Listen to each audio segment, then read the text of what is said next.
शेतकरी कधीच रिटायर होत नाही. सगळेच थांबतात एके दिवशी. सगळेच थांबतात एके दिवशी. सरकारी खाजगी नोकरीची गाथा. वयाची 60-65 झाली की हाती येतं रिटायरमेंटचं फरमान. एक विश्रांतीचा मार्ग दाखवणारा थांबा. पण एक जण मात्र अजूनही उभा आहे.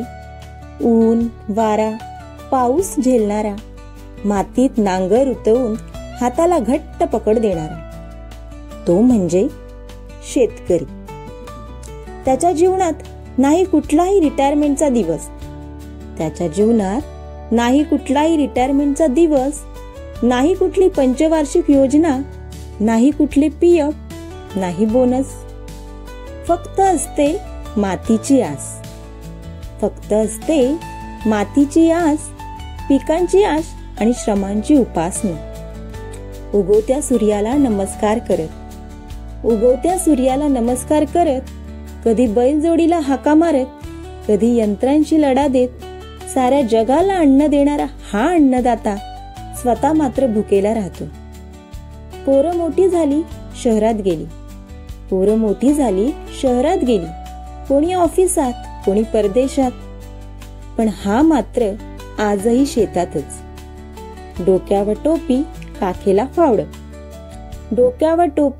काखेला फावडं आणि मनात मातीवरचं प्रेम. कारण त्याचं काम म्हणजे त्याचा श्वास, शेती म्हणजे त्याचा धर्म, त्याचा त्रास आणि त्याचं समाधान.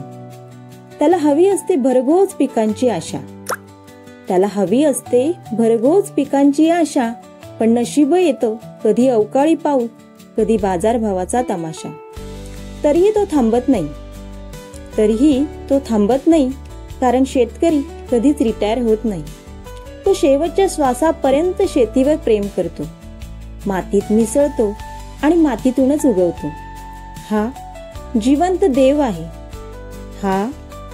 देव आहे. हातात फूल नसेल पण कष्टांची माळ आहे. तो निवृत्त होत नाही, कारण त्याचं जीवनच हे कर्मयोग आहे. धन्यवाद.